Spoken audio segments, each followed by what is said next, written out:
pledge allegiance to the flag of the United States of America and to the republic for which it stands, one nation, under God, indivisible, with liberty and justice for all.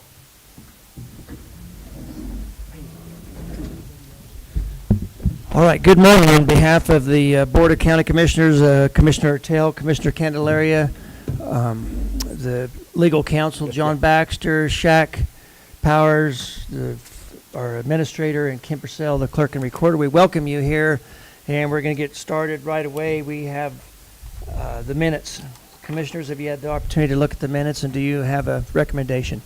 I have, and I would move that we accept the proceedings of the Board of County Commissioners, Montezuma County, July 28th, 2020. Second. Motion and second to approve the July 28th, 2020 proceedings of the Montezuma Board of County Commissioners. All those in favor? Aye. Aye. Motion carries. We'll go right into our first public hearing, and we'll turn it over to Don. Actually, we'll turn it over to Kim to read the public hearings. So this is Searman first? Right? Okay. Yes. Commissioner Sukla? Here. Commissioner Ortell? Present. Commissioner Candelaria? Here. Administrator Powers? Here. Attorney Baxter? Here. And Kim Purcell, Montezuma County Clerk and Recorder.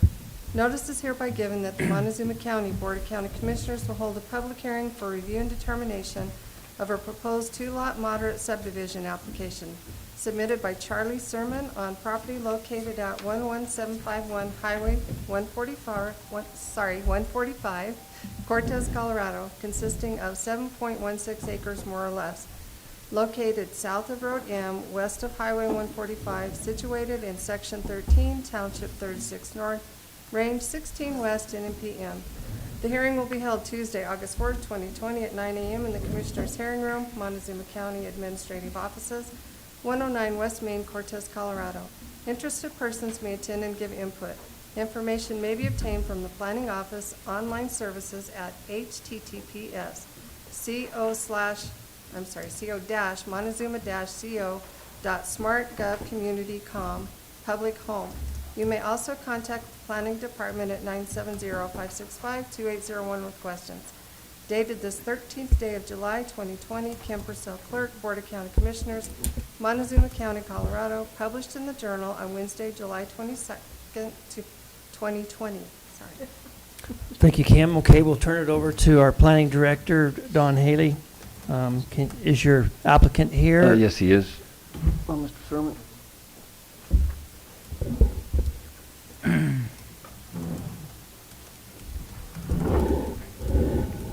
All right, if you kind of give us an update of what you're wanting to do. Yeah, Mr. Sermon is looking to subdivide his lot just off Highway 145, basically in half.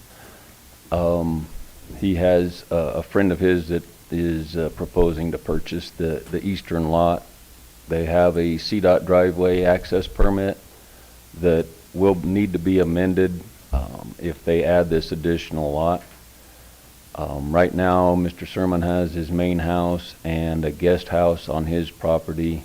They are served by a tap from the city of Cortez. It's an out-of-town water tap. And one of the conditions is that he has to purchase another tap for the guest residence, and then the eastern parcel would need to have an out-of-town water tap purchased, and then an easement through Mr. Sermon's property to the east parcel for that water line service. And then the eastern property will have to have a dedicated access easement to get to Mr. Sermon's property on the west. All right. P&Z was unanimous in recommending this for approval with those stipulations taken care of. So then it meets all the requirements? Yes. Any additional discussion, Commissioner? No. You have anything Pretty to add? straightforward. No, I just had the surveyor out to have the easements deeded, so that should come to you shortly. Yeah, that'll be on the plat, and we'll get that. Mr. Sermon, are you living in that residence, Yes, yeah, my gotcha. wife and I, yes. Yeah. That's on the west side, correct? Is that, Yeah, it's on the that's west. the west property, so the east property is what? what you're gonna sell? Yes. And it's actually going to my sister. And that's just a shared driveway? Yes. It looks like it's at the top of the boundary. Correct. All right, at this time, we'll open it up to public comment. If you'd like to comment on this proposed subdivision, if you come up to the microphone and state your name and address.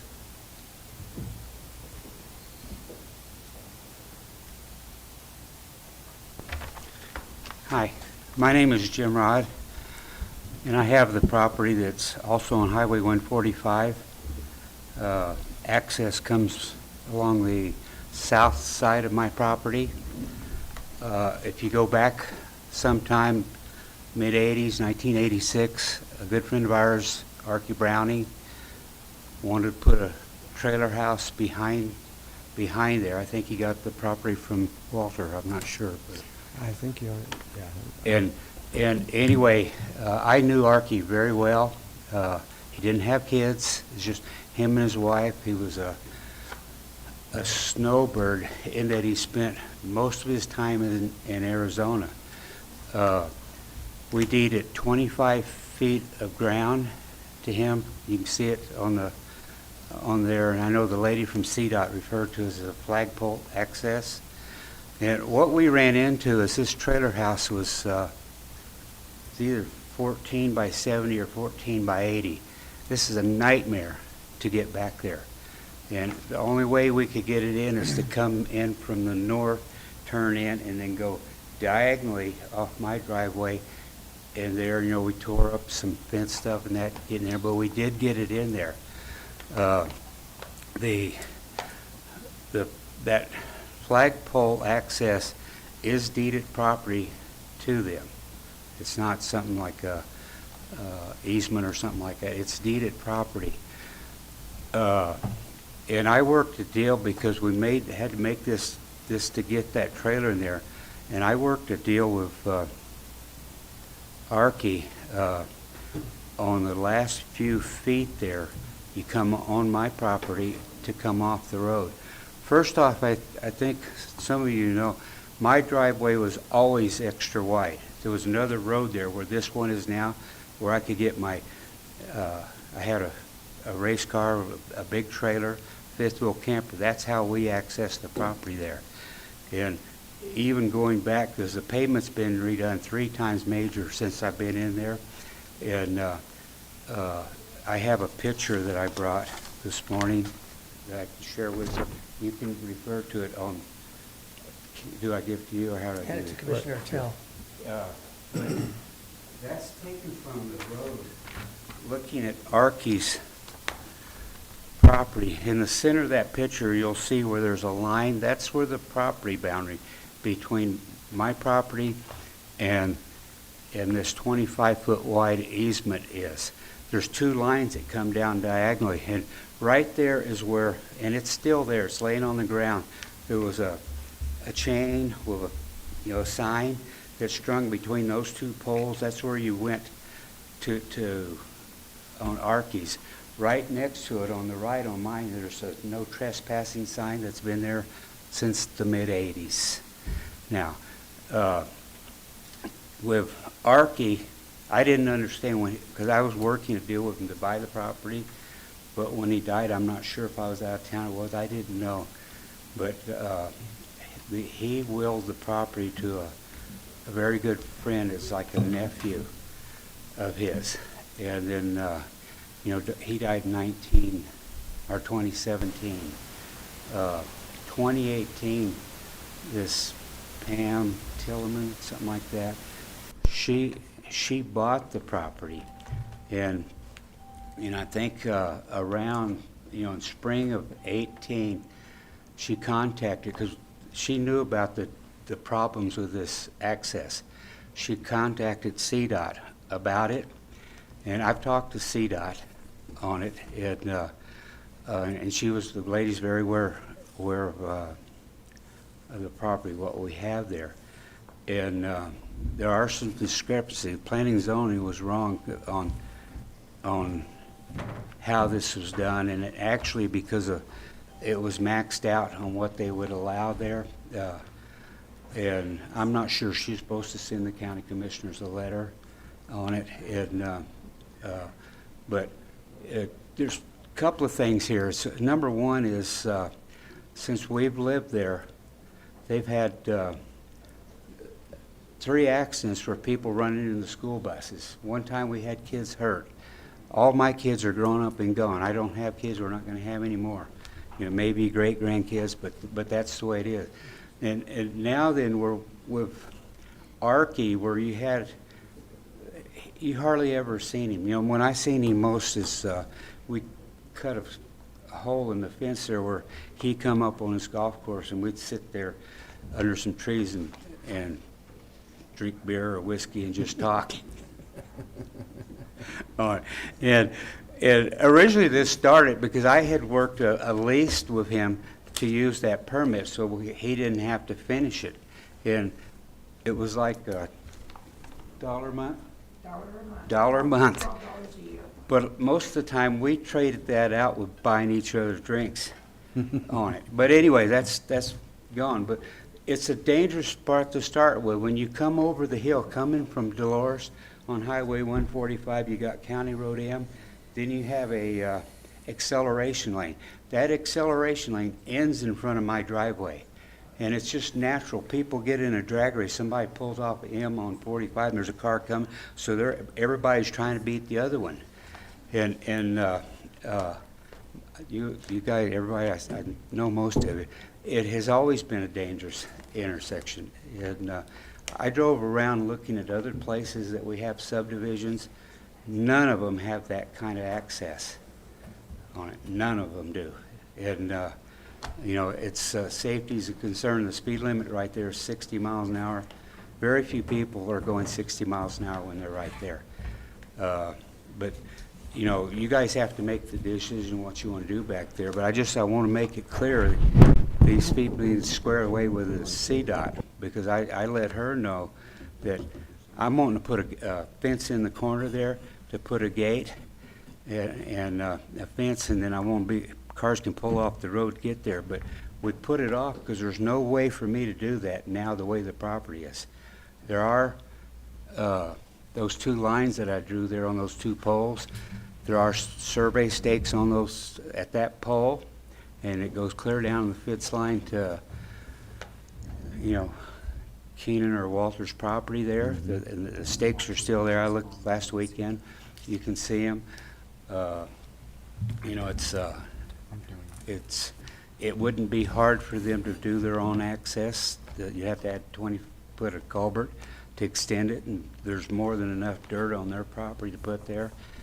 But I just don't think it's a good idea on it. And you know, it was never intended. There's nothing you can do, because you had to know. We should have known in '86 that Archie's not going to be here forever. Pam, when she bought it, was, you know, she's the same way. She was single. She's the opposite. She spent most of her time in Mexico. I rarely seen her, and I know that Mary told me, well, Pam's gone. She was there 2 winters, but you didn't see her. One winter, or maybe both, I don't know. She had some people, they were riders that were staying back there, and I noticed when we had all the snow, and I told Mary, I said, somebody's back there, no? I said, yeah, there is, I can see, and it snowed. So the next morning I took my tractor, and I plowed all the way back there, and you could see, yeah, there were people that was snowed in, and you know, we continued doing that, but they were just there. That I don't know that she actually rented them or she let them stay there. And the new people now that are there, my wife had gone over to visit with them and talk to them, and 4 days, you know, later we got this letter about them wanting to do the subdivision. We didn't have a word. We didn't know anything about it. And then after the planning and zoning meeting, because this caught me off guard when they said that they had a valid CDOT access. I didn't know anything about that, and I called CDOT, but Mary and I went over to their house after the meeting to talk to him, and his wife was sick, and that was right after the planning and zoning meeting. but they'd get with us, and that hasn't happened on it. There is, because you guys probably have, Look, Jimmy, we're gonna have to speed it up because I got other. okay, but- here's part of that CDOT application that has the issues on it, and, you know, I don't know what else to tell you. Okay, what, CDOT, can you, Ms. Tillman in 2018 went to CDOT and had them review that driveway access permit, and it is permitted in her name. The rods are granted easement and access through that driveway permit. And the stipulation is that if any new residences are added on that driveway, then you have to amend the driveway with CDOT. But Ms. Tillman, who was the previous owner of the Sermon's property, got that permit in her name, so it's now transferred to Mr. Sermon. So he's actually the owner of that access permit, and the rods are granted permission through there to their property. But if anybody adds any additional residences, then it has to be amended. So if Mr. Sermon sells the 3 point whatever acres off to a family friend or whomever, and they want to build a residence on that 3 acres, then this access permit has to be reevaluated and redone? Correct. Okay. And currently, Mr. Sermon has his main residence, and there's a mobile home on there that the previous owner was renting out, and the Sermons are only going to keep that as a guest house. So virtually the traffic is probably going to be less on a day-to-day basis. But yeah, Mr. Sermon will have to amend the CDOT permit when a new residence goes in on the east property. Do we actually have a letter from CDOT that states it's okay? I have an email that states that Joe Hyman, they said that they are okay to have that. To add that much more traffic, that traffic count? To be amended. Right. Yes, It's just a CDOT is okay. formality. It's not a restriction. no.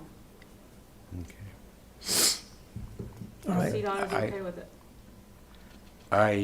That's not exactly right, because nobody gave us permission for our access. We've always had that on it. And here's also, the only easement recorded on my property is for the water. And, this is the deal from the courthouse on the plot. The underground goes, that road goes right out the highway. And that one picture that I gave you, well, it's in a kind of a white line there. That is the corner, the boundary on the property on it. But even with that corner, Jim, if that's the corner of your property there, and the pipe on the north side of that road, that's your property line, where that one arrow on the north side of that driveway is that your property line? Because you don't have your property on the south side of that road, do you? No. Okay. So there's 25 foot there. Yeah. It actually, the only deviations is where you see where I made that diagonal line there, because that's 25 foot between those two Yeah. posts. Post, right. And right there. And, you know, maybe it's for being lazy or whatever, but you can see the angle, how gradual it was. That was to get that trailer in there. on it. I got you. But, you know, it's, she needs, I told the lady, I can't remember her name now, from CDOT, that they need to come back out and look at this, because it's to consider what's going on because of the traffic and the way it is. But no matter what, we're fixing to bring the fence up there, and I want to put a gate in there to keep our animals in, and for security. Yeah, well. Yeah. So that access or that easement was for ingress and egress? So it is compliant with CDOT then? Yeah, And I that's think what that, Joe Highland has stated? that's the agreement you had with Archie Browning, was that, I mean, that was his access to his property back there where Archie's house was, where Mr. Serum and. That's owns now. where I had the, I said, well, I'll rent you that. But I wanted to be very careful that this was never construed as something that was permanent, because that really wasn't on our mind to go that long on it. And that's why you see the post back there, and there was the sign's still there. It's because it's on a chain, and then you have no trespassing on mine. Let's see what, he's got, Don has brought something in. Okay. Which side do you want first? Which side do you want first? So what do we have here, Mr. Haley? That's an email from CDOT regarding the driveway access permit. That's addressing when Ms. Tillman got the driveway permit from CDOT in her name. I think what Jim's trying to tell you is, Why don't you come on up? Come on up. Yeah, let's. what it is half of their driveway's on our property.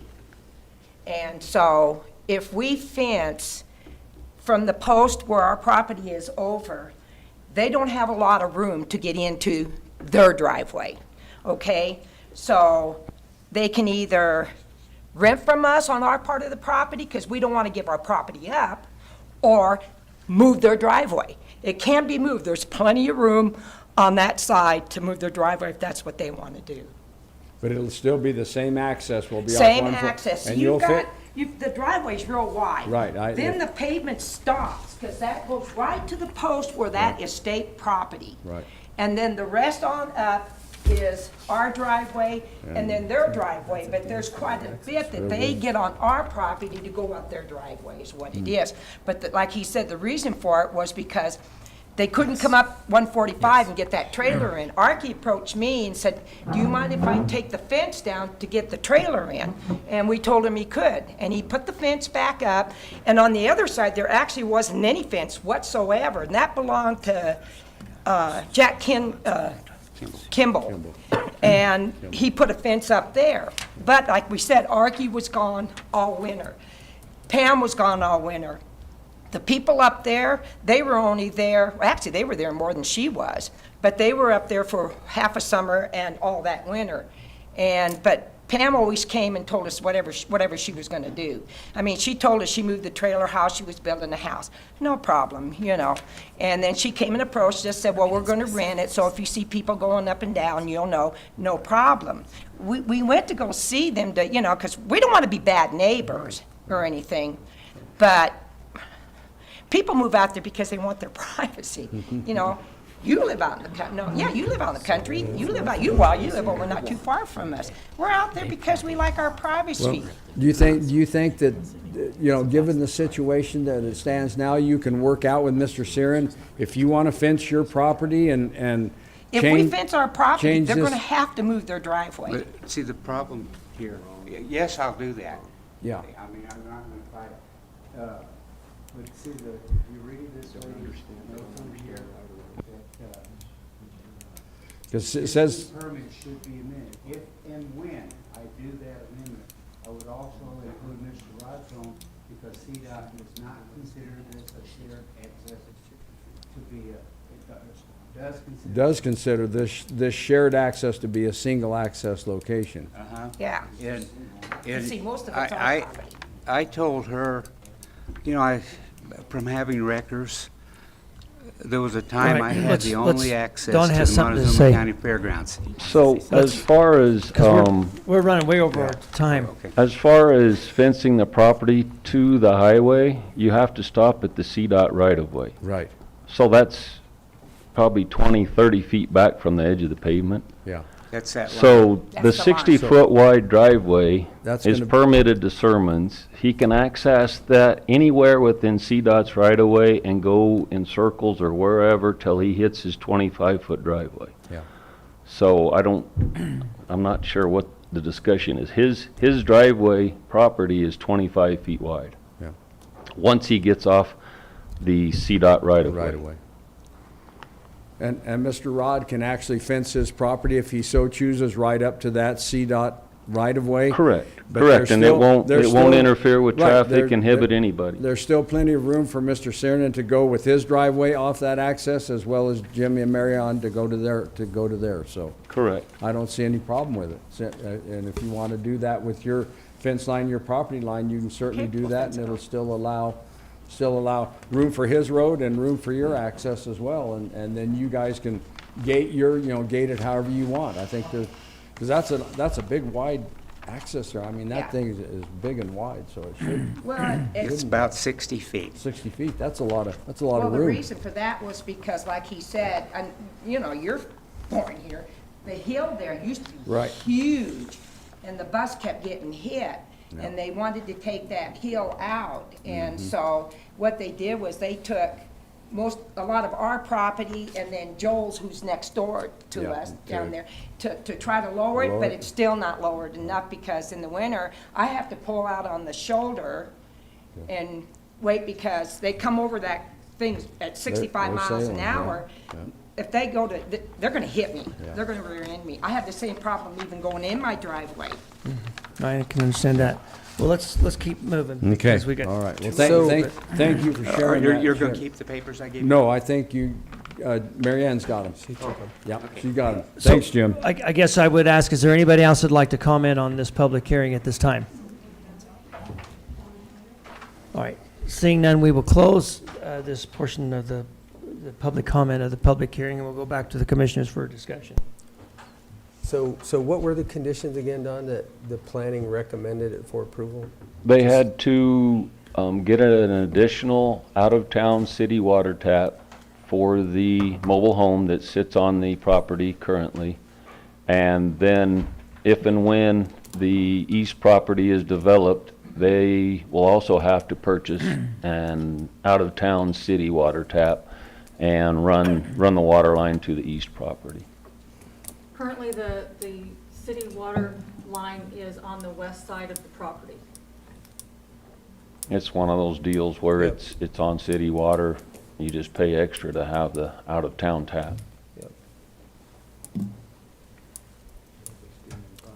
It's all compliant. I mean, it Yeah, meets I- all the requirements of the land use code, and if CDOT has already given their blessing on the access, which is the biggest concern here, but CDOT has that access and through their permitting process, so Correct.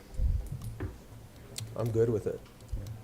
So I would move that we accept the proposed two-lot moderate subdivision application submitted by Charles Searman on property located at 11751 Highway 145 with the conditions of the Planning Commission. And I will second that motion with the addendum that I hope that Mr. Cernum and Mr. and Mrs. Rod can come to an amiable agreement on boundary lines, property boundaries, and on that shared access, and work neighborly with each other. That'd be delightful. Okay. Second. Motion and a second to approve the two-lot minor subdivision But neighbors. submitted by Charles Sermon on property located at 11751 Highway 145, Cortez, Colorado, consisting of 7.16 acres, more or less. All those in favor? Aye. Aye. Aye. Motion carries. We will close this public hearing, and we'll go right into the next one. Thank you. Thank you.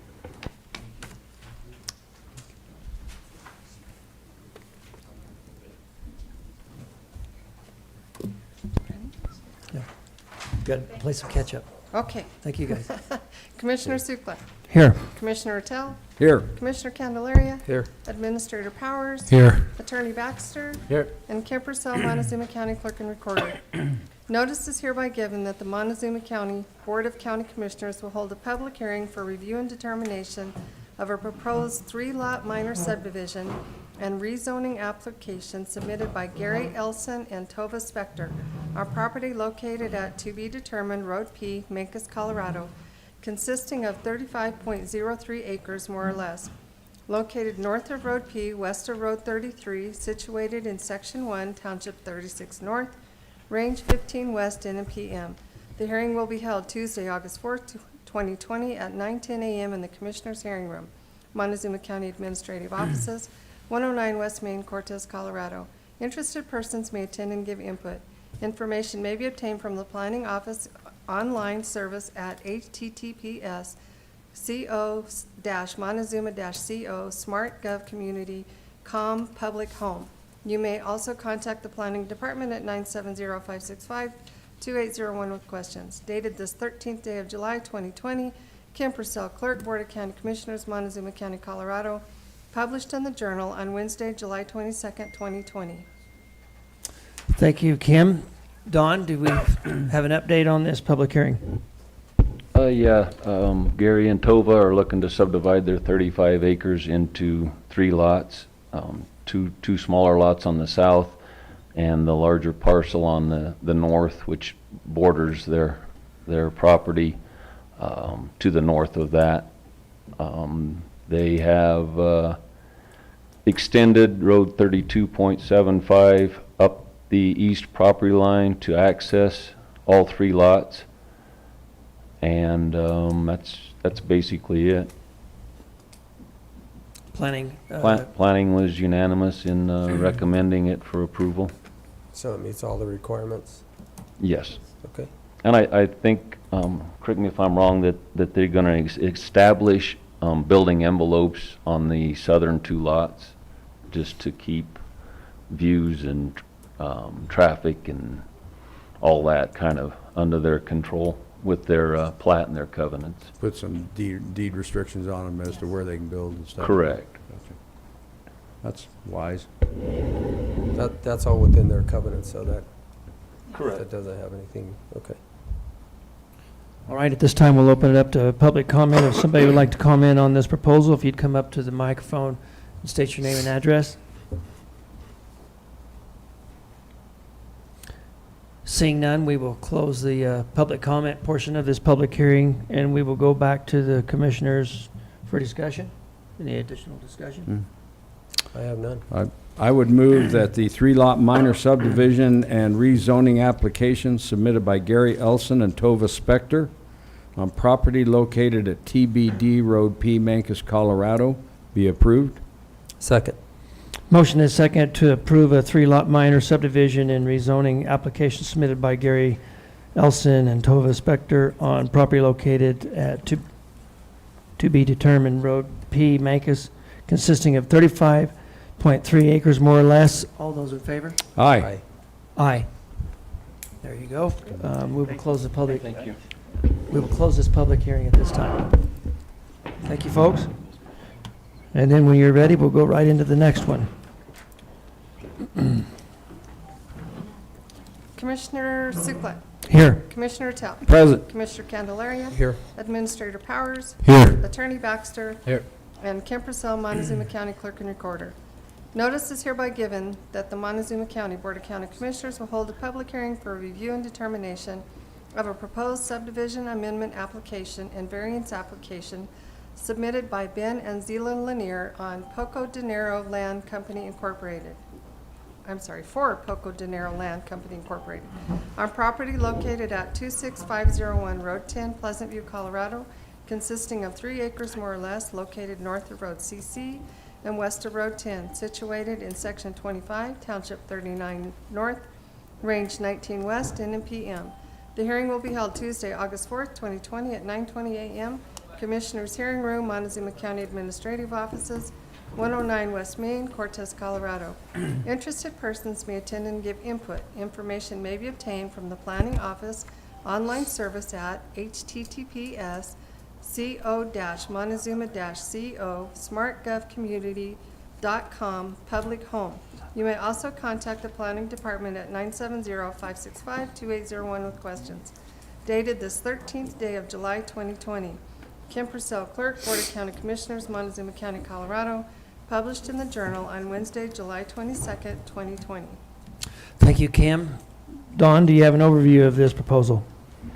Yeah, the Laniers, the property had the 3-lot the single lot development subdivided back in, I believe, the late 90s, which actually crossed County Road 10. The house built there in the southwest corner, Ben's dad missed the lot with the house. Yeah, I was gonna say, looks like the corner of that kind of rests up on the roof there somewhere. There's a 60-foot easement south of that lot. So basically, to clear things up, and I believe they're looking to sell that property, they're actually moving the whole lot to the west and to the south. The Laniers own the property to the south of this area. So they're basically moving that whole lot west of Road 10 and down to their northern boundary. That will encompass the house. Along with that, though, is are asking for a setback variance to that south property line because it sits closer than 50 feet. How close is it? Did you have a? What was it? 17 feet from the property 17 line? feet. So at least he hit the property, but got a little close and right on the property line and the easement. But they just want to get everything cleared up so that there's no holdups on a Okay. title company search. Any discussion? No, it pretty much has to be cleaned up. Not a whole lot we can do with this, so. All right, we'll open it up to public comment. If anybody would like to comment on this proposal, if you'd come up, state your name and address.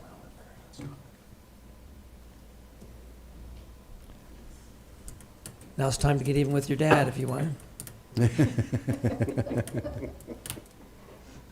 Seeing none, we will close the public comment portion and we'll go back to the commissioners for discussion on this lot line adjustment variance application. I would move that we accept the proposed subdivision amendment application and variance application submitted by Ben and Shayla? Sorry, Lanier for Poco de Niro Land Company Incorporated on property located at 26501 Road 10, Pleasant View, Colorado. Second. Motion and a second to approve a proposed subdivision amendment application and variance application submitted by Ben and Zella Lanier for Poco de Niro Land Company on property located at 26501 Road 10, Pleasant View, Colorado, consisting of 3 acres more or less. All those in favor? Aye. Aye. We will close this public hearing at this time. There you go. Thanks. Thank you. Then we just have the plat to be signed from Robbins Ranches that was on the agenda last week, but we've All got right, it, we'll go up and got it sign here that for and then- signature. That's it, just a signature? Yes. Is there anything else on the agenda? Okay. No. Oh, it's running low. Pardon? It's a long, oh, she's got the right thing. That's a long skinny one.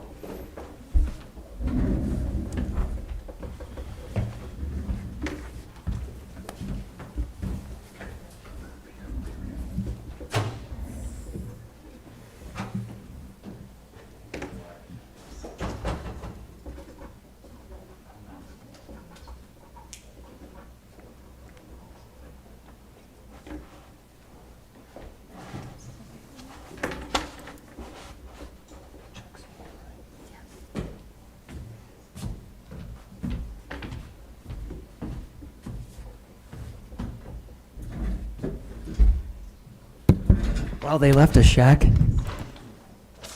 Should we raise the speed limit on all the county roads while they're gone?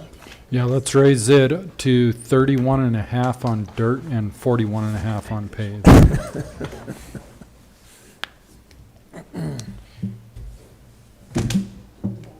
Thank you. Thank you, guys. Last man standing. Yeah. Thanks. Thank you. You want to come on up, Dean?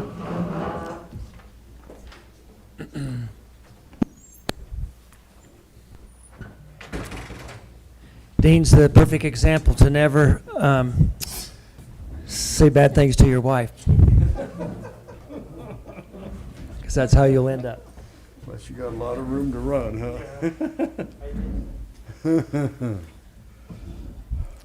We'll just wait a second for Commissioner Candelaria to get back. Mm-hmm.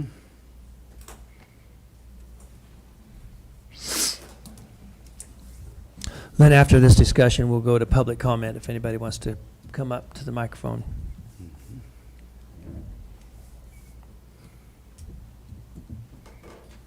Except for Mr. Powers. I got nothing to say. That'd be the first.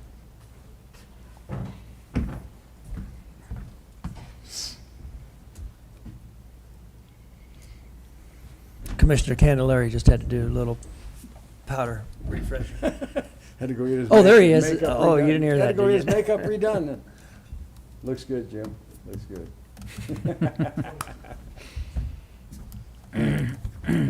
Okay, discussion of purchasing 5 shares of the county's MVI water shares. Go ahead, Dean. Yeah, so we've been looking for a while to try to lessen the cost of irrigation at the hospital. And they've struggled to keep all that grass green with the restrictions with city water. So we've been talking about buying 5 shares of water to extend that pipeline or get some pipeline and get some irrigation water to the hospital. So we heard that you guys had water that you weren't wanting to use possibly, or had bought for a purpose that now you can't use, so we thought we might try to help each other out, and if you were willing to sell 5 shares of water, we'd be willing to buy it. So that's what we're talking about. Any discussion, Commissioners? What, actually, I had talked to Rob, because this was purchased for the road and bridge, correct? No? Yeah, come on up, Rob. Come on. Yeah, because, I don't think so, Commissioner. I think that in the old days it was purchased for the fairgrounds. Yeah. Hey, Rob, will you turn that microphone on? Yeah, it was purchased for the fairgrounds, for agricultural purposes out there.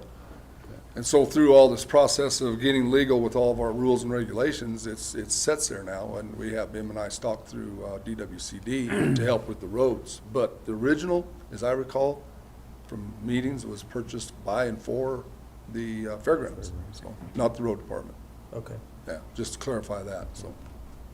And then we don't have this water is no longer or cannot, and I'm asking because I'm not 100% sure, but it's not in M&I right now, correct? No, it's in agricultural only. So it's agricultural only. Yeah, we if can't the use it hospital for wants to M&I? grow corn, then it could be used legal there, Right. so, yeah, or beans, or Yeah. Yeah, Some- Well- anything agricultural. Yeah, but the Throw a city- garden out there, that's no The problem. city also owns a couple of 100 shares of ag water that they use for the golf course and the city park, so they're irrigating a whole bunch of their property with agricultural water too, so. For grass. So, yeah, for grass and all that, but my understanding, and I think, Rob, you told me this, and this was news to me, that we've got 17 shares of that 20 that we have leased to the Cortez Cemetery District to help them water their yard, their grasses and stuff there at the cemetery. And then 3 shares to a private individual that is using 3 of those shares On a to farm. water something. So we've got the water shares that we have. They're committed right now to a couple of different entities. That doesn't mean that can't be changed, but I'm always fearful, leery of selling water shares because they ain't making any more water shares, and MVI isn't making any more water. And I think if as we looked at the long range plans out there at the fairgrounds, I think there's a eventual putting in a park and some more greenery and some more trees, and I think that's long range planning, not next year, but I think there's a lot of green space that we would like to do out at our fairgrounds to make it more inviting and more usable for the public in different aspects. So I do feel that we'll use some of that water, maybe not all the 20 shares of it, but I do feel that water will be put to use out there at the fairgrounds eventually to enhance our property out there. But But Dean, I know, and not to avoid this, but the MVI they have water shares for sale all the time, I think. They do, and we're willing to go on the open market and get them. Yeah. We didn't know if you guys didn't have a use for it. If you didn't have a use for it and it was just sitting there Sure, and you sure. wanted to sell them, then we would offer to buy them. Understood. But if you've got long-term plans for it or you want to use them, then Yeah. we'll go on the open market. That's Yeah. not in the, I mean, Yeah. if you want to give us 5 yes, years of water, we're more than willing to take that. Not lease, give to your, no, I'm just kidding. So, yeah, I mean, that's what we'll do if you want to keep Yeah. them for that. I understand. That's, Do you have any comments, Commissioner? I mean, 20 shares of water is a lot of water. I mean, it's, a share of water is 4 acre feet of water, correct? Depends Depends, on the year. Well, If it's yeah, got I way mean, back to obviously, nothing, right, so. but typically, but there again, not really knowing what the long-term plans are, I would hate to eliminate it and then be saying, dang, I wish I had that Yeah. other 5 Well, shares back, you so. know, we use 28 acre feet a year at the road department by itself. And that's about what this 20 shares works out to, about 32 acre feet of water. So the fairgrounds, the landfill, and the road department eat that up. Right now, we've got a very good agreement with DWCD through Right. some other issues, but that could go away in a minute, or next year, or whatever, and then we still have that to stand on, so. And it might have to be reinitiated as M&I stock, but that's always a possibility. Yeah, so, anyway, that's what we're doing. I would probably recommend that if you can find it out on the open market, it would probably be better because of, just for the situation that we might find ourselves in sure, down the road. yeah. We just thought we'd ask first before we went somewhere else if you Right. had it sitting around, but if you're going to use it, yeah, you don't want to get rid of it. I wouldn't, I mean, yeah, I understand. Yeah, I feel the same way. Mm-hmm. I think Calvin Hayes owns a bunch of water. I know he does. And there is several people out there, I think, that have got it available. And I believe it's a good idea to do what the hospital's wanting to do and get Absolutely. that water. Yeah, it's a really good City idea. water. Yeah, it's a lot of money. They spend a lot of money. Oh, At the I city. can't even fathom what that must be, because you guys got a lot of yard out there, and that, especially that new, when you did the Yeah, and we did cut, the addition and add on, and you put that whole north piece of, yeah, you got a lot of grass out there, so. yeah, and we cut some back, but Yeah. yeah, I imagine they're spending 40, 50 grand a year in water. Yeah, no, I So- can understand what you're doing. Yeah. It's a smart move. It's a smart move on your part, and I just think you'll be better to find your water on the open market through Yeah. MVI or some other seller. Okay. I think the county should hang on to what we've got. I think we're all of a like mind that we probably ought to keep what we have, so. Okay, sounds good. Well, I appreciate your time, so. Yeah, Thank you, thanks. thank All you, right, Dean. check Thank on you. it. Thanks for coming in. Appreciate Hope you it. get feeling Take better. care of your arm, man. I will. All right, we're going to go to public comment. If anybody would like to comment about anything, come up to the microphone and state your name and address. Come on up, Tina.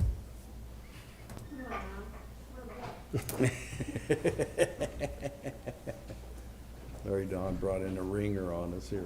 But you only get 30 seconds.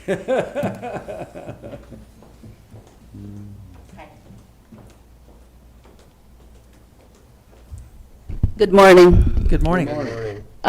This is a result of belonging to National Association of Counties, where if you attend seminars, you get to meet all kinds of people, and you learn all kinds of things, including how things are done in different counties.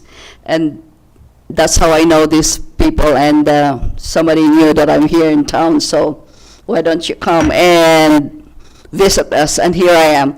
My name is Tina Wenger. I'm from Elkhart County, Indiana. We are the 6th largest county out of 92 counties in the entire state of Indiana. Our county is managed by 10 people. Unlike yours, you have 3 commissioners. We have 3 commissioners and 7 county council.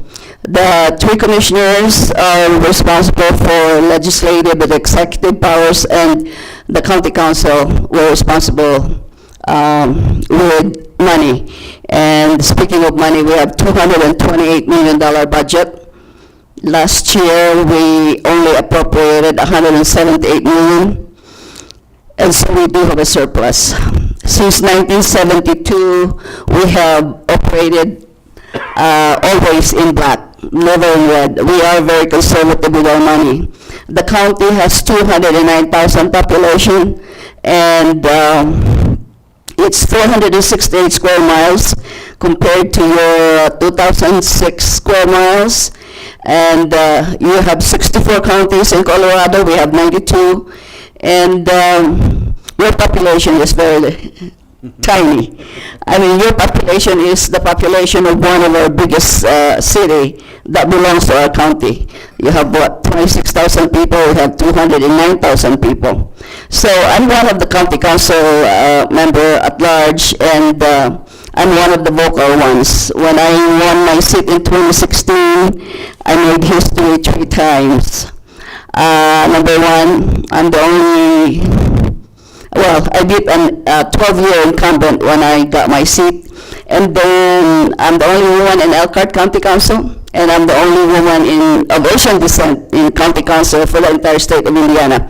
But since I'm conservative, I've never ever been featured in any of our newspaper because because they're liberal. So anyway,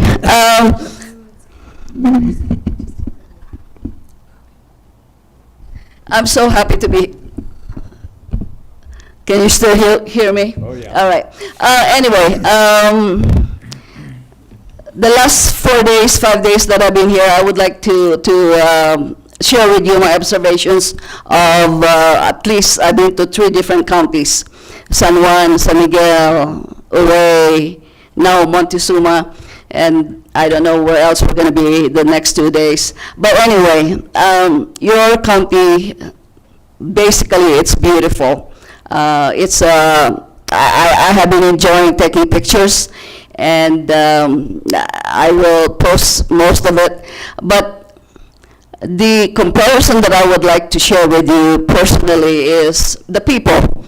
I think if you live in a county or in a state where you're surrounded by nature, the people are the same way. They're like peaceful, they're slow, they're kind, as opposed to when you are in a big city, you know, you're rush, and all that stuff. So it has been a very calming experience for me. I'm here with my two girls and my daughter's fiance. But anyway,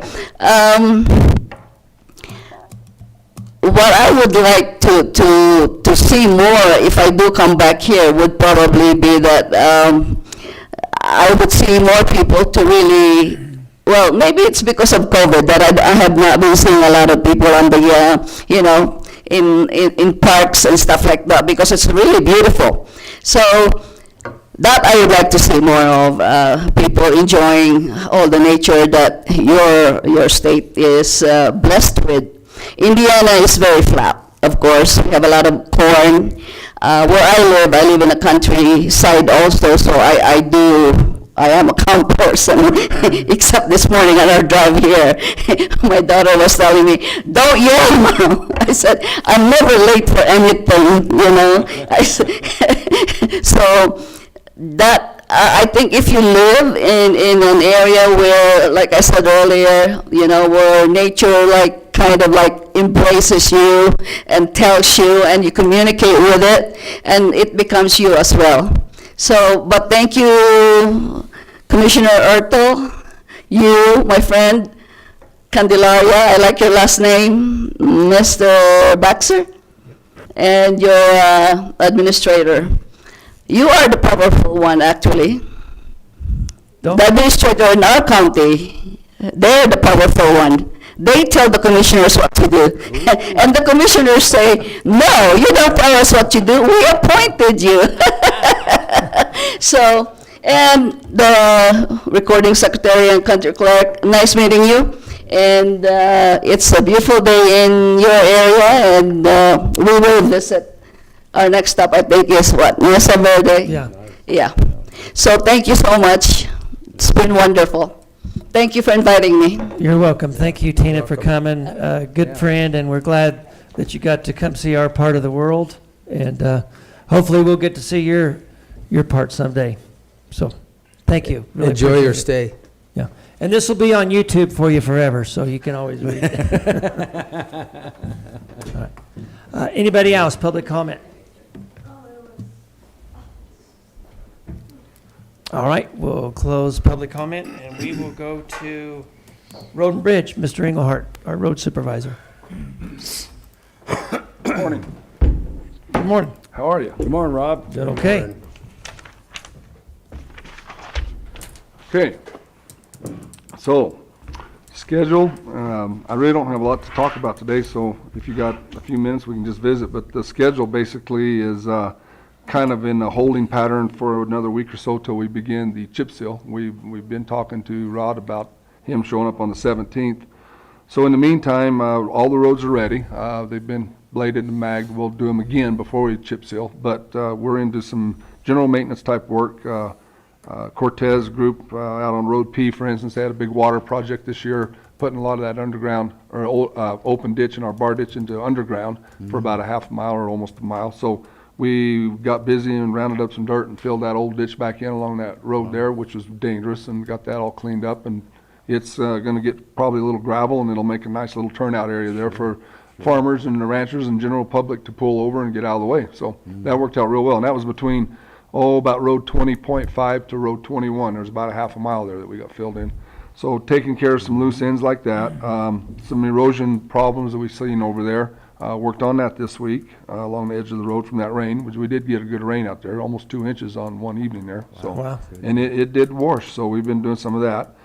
And then today, they're actually down in McCalmo. We have an issue going down there with some irrigation water out in the road and creating a soft spot that's dangerous. So they're digging that all out, replacing it with good gravel, and then when we get some asphalt, we'll go back and blade patch that. So a lot of that kind of work in the Cortez district is what's going on.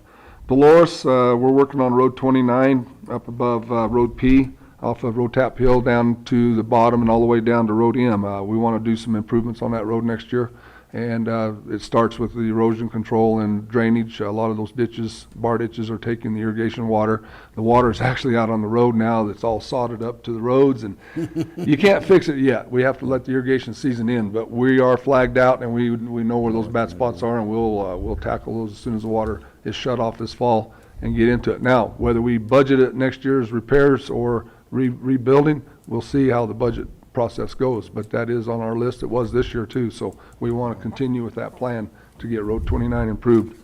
Up there at Road P, where it transitions into Road 29, that's always a mess there off the hill there. It kind of switchbacks off of towards Bruner's there, I guess is what we call it, down the hill. And so Junio's working on that drainage and redesigning that whole drainage there to try to keep the water from coming in. South of that, we've got several steep driveways that are coming down straight onto the road, which flushes the road. So those are getting redesigned. And there's just a lot of work like that going to happen over there in the next month or two here. So the roundup, Road 15 north of 491, that was on our list to get re-gravelled this year, so we're pulling all the ditches on that road. There's 2 miles between 491 and the county line, pulling all the bar ditches up, hauling that stuff off and getting rid of it, shaping it, then that'll get new gravel this fall. So they're working on that this week. There's some culverts we need to put in on Road S and get ready for chip seal and BB. Brett's crew kind of leads up the prep work for chip seal before we lay the chips on it, so BB will be the first one we start. Hopefully that'll start out there on Thursday the 13th if all goes well. Trucking, the crew's been doing all the shouldering, so all the asphalt we got laid this year has been shouldered. They'll wrap that all up tomorrow. Yeah, I'm going down Road N, man. They just move right along. I'll tell you that shouldering deal is a slick deal. They can cover a lot of road in a day. They surprised me too. Yeah, I'll tell you, it's a pretty damn slick deal. Yeah, man. I think that was one of our better investments, you know. Betcha. So You yeah, and so they're wrapping up the truck route repair we did out at Road U 20 and S, and Ray will be done with that probably tomorrow, and then we'll get back into hauling gravel next week. Actually, next week, speaking of hauling gravel, we will get into that subdivision up there by Skyline, that Road T5. 27.7, 27.9, that's all got to be re-gravelled. Dirt's coming up in that gravel, so that's all scheduled for next week to start on that. Crushing, we're pounding it out as fast as we can haul it off, so it's about continuing with the program, you know. So it's just I'd like to get him out of Hay Camp here another couple, 3 weeks and move to Mancos this fall before bad weather sets in and get restocked in Mancos. So that's kind of the plan there. I'm showing chips through the next couple of weeks, producing chips, but with this rain, that did slow down a little bit because we kind of scalped the chips out as we're making our road-based material. So he's had to back off that a little bit this week, hopefully get back into some of that. But striping, I know you guys are wondering where we're going to stripe. It just keeps getting delayed as we do more paving. I don't want to pay this big mob fee, so just hang in there. It's coming. It's all scheduled to be here. We were going to do it the end of this week. Now we're looking at maybe moving it into September and taking care of it when we do that extra 2.8 miles of 25 on Lebanon Road, 25, right, yeah. and get the whole thing done. So There you all the new asphalt will be striped before winter, I promise you. So, again, like I said, target date on chip seal is the 17th of August, 18th. If all goes well in Pueblo County, we should be back in business over here, so. Hey, Rob, are you still using or have you listed that, our old crusher for sale? Have you done anything with that? I have not. I want to get out and reach out to the other counties a little bit Yeah. and see what's going on with I their was going to needs. say, why can't you move that over to Mancos in the time in the interim that you're not, can you move it to Mancos and have them operating crushers in both areas? I'd have to rent Power a jaw plant. crusher, a generator. I'd have to rent a whole plant to go around it. Oh, so. okay, I got you. Yeah. You don't have the. We'd actually about put it back to work up at Hay Camp to make some chips and stuff Yeah. while we were doing this other, but we figured out a way to add some more chutes to the crushing system and do the same thing without it, so. I got yeah. you. But Keenan, you're right. It's kind of, we've had some second thoughts, not that we don't want to sell it, but are we ready to sell it? Yeah. I think we'll end up selling it in the near future, but we're playing that game. How could we fit it in here if we did this, or how could we make chips if we added that? And so Randy and I both have kind of like, it ain't hurt nothing. Everything's paid for, Yeah. just let Yeah. it set for a while, so. Gotcha, yeah. and if- Good question though, yeah, so. Road 23 and X, we did get that taken care of about a week and a half ago. That's that logging route that we designated for those people to come into their property on Road X and 22. So that was all rebladed, and we bought the mag through our impact fees, and Shaq will be transferring that over to us. I saw an email on that. So that's taken care of. The signs are ordered to change the Road CC and 16 to truck route out there to Road BB, or Road DD and 16. I did make attempts to contact the logging industry to help us with the trucks. It's actually the group out of Montrose, and they haven't returned our calls. So we'll get the signs up and get the process moving, so. Road 41, we did go down last week, and I kind of make the record of this for obvious reasons, but we did go down. There was a lot of rain down there. That road was a mess. We got down there 2 days after the rain, cleaned it all up. We're gonna have to go back down towards the end of the road down there by the Ute lands. We've got an arroyo that's washing out a little close to the road, address that. But I just wanted on the record that we're there. So You're that's maintaining all I'm that doing, road, yeah. attaboy, So yeah. Please record that, Kim. So, other than that, that's about it. We're just, like I said, taking care of a lot of small things right now while we get ready to do chip seal, and that'll keep us busy for most of the month of September probably, so. All right. Anything else, Commissioners? No, man, you stay Keep right up the at good it, boy. work. Did you all want to discuss Sky Mesa Estates at all?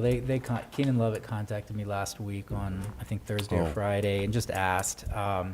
And I think our position has been, but really it's, the commissioner's decision that unless you all want to develop a taxing district, and I think Rob would prefer that it actually be a green road and we take over the road, that our preference was to stay out of it and let them go through the private industry. But it certainly is feasible to develop a taxing district and pay for it that route, so. And that goes through the bonding process, correct? Is kind of the way I understand it, through the SID or the LID? Yep. Which we could then bond it, which we had kind of discussed that with that other piece of property that wanted to put in that water line extension up by Jackson, I think you Yeah, said? I was gonna bring that up later, So- just because that wasn't so- necessarily a. I mean, if we're going to do that, it does, not that you would be providing the work for it, but it would then go out to private industry. It would just be the bond, because Senate bill, which I just brought to your attention a couple weeks ago, basically, they would have to prove that they've already went out to private the private banking industry, and prove all of that to us prior to us, using No, our money for a loan. I- So I- that's a new bill. Yeah, but- the problem they've run into down that subdivision is they've got, the majority of the lot owners down there want to improve the road and would probably be able to go and borrow the money through a bank or lending institution and do it. They've got a couple of lot owners down there that aren't cooperative.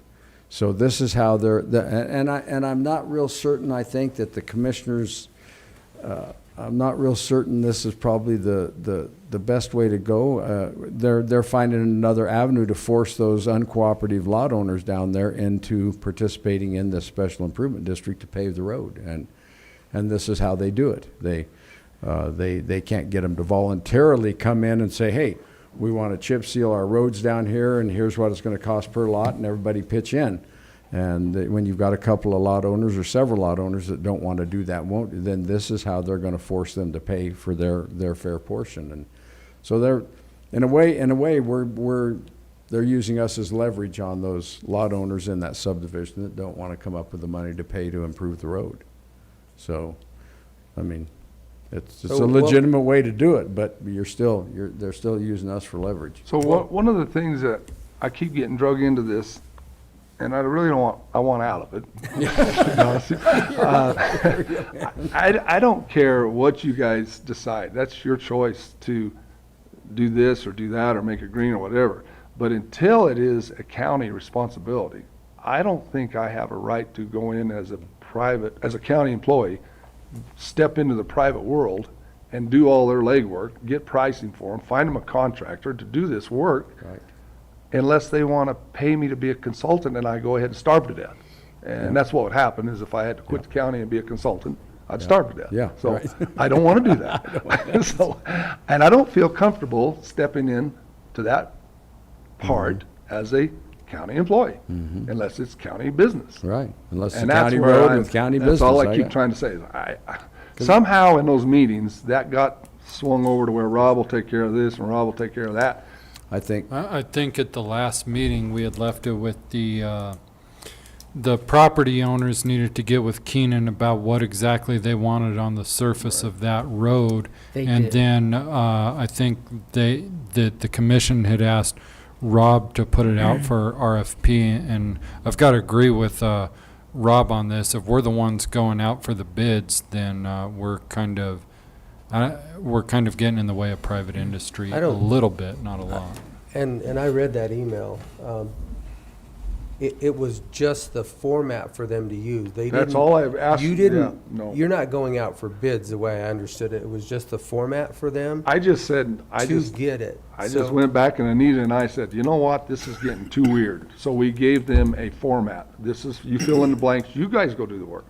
You reach out, you go get a contractor, here's how we would do it if I was doing it. That's all we did, we just give them a tool to work with. And And we I think also if I step over that line, then I'm going too far. And we also left it with, we were talking about the 10-year length Right.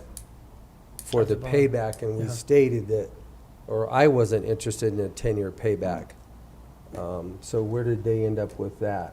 They didn't communicate with me on that. All they did was when they reached out on Thursday or Friday of last week, they just said, hey, we've chosen to use the recycled asphalt as opposed to the chip seal. Rob, what step is next? Yeah. Oh, I guess I haven't. Do they word it, well, I then haven't that would seen be that. with a private That's contractor. that is a private There's some industry, smart so- people down there. They know how to reach out to contractors and get prices. That's what the way I read it, that's what they're wanting now, is for me to take that part over and find them the contractor. And I don't think I should do that. That's just my personal opinion, so. No, and I would agree with that. That is not part of If your. that's not what they want, then I misunderstood something and I'll stand corrected. But that's the way I feel right at the moment. So I wanted to get that done. I want out of this, so. Let's leave it Unless at you that, do huh? something, vote something, where to do something different, then I'll work for you guys, so. Well, let's leave it at that. yeah, right? I wish that they would, take another avenue and get of course, maybe all those lots are sold and the developer's completely out of that subdivision, I don't know, but if I were them, I would be looking toward incorporating whoever developed that subdivision down there, those lot owners that aren't willing to participate, and see if they couldn't work something out within their own subdivision to get this done And I think that's what the new themselves. Senate bill actually states, correct? That they have to prove, which was passed this year, No. that they have to prove that they've already went out to private banking industries. Correct. And then they have to present that to us Mm-hmm. of a That they were denial. denied. Yeah. That they were before denied. we would move forward, because otherwise then we are also stepping on private industry as Sure. a bank. We're not a bank. So John, do So you that's- want to reach out to Keena and say that they need to try to get these loans first and that they need to put out their own RFPs so that they know what they're trying to get a loan for? I can. Yeah, they- Sounds I wonder if like they they've have an already done HOA. it. It sounds like them, I don't know. I'm not familiar enough with that subdivision. to know. Okay. All right, well, we'll leave it at that. Anything else? No, thank you very much. Yeah. You're welcome. And I think, Rob, I think you're taking the wise tact. I think you're right. I think your stance is correct, that you need to be outside of what they're doing down there, because it's a private road, it's a private subdivision, and you're not part of that. No, and if I'm wrong, then I'm making the county responsible for Exactly. something that I shouldn't have been involved in. Exactly. All right. No, Very good? Thank you. Thank you. See ya. Let's go to Bonnie Loving on the noxious weed department.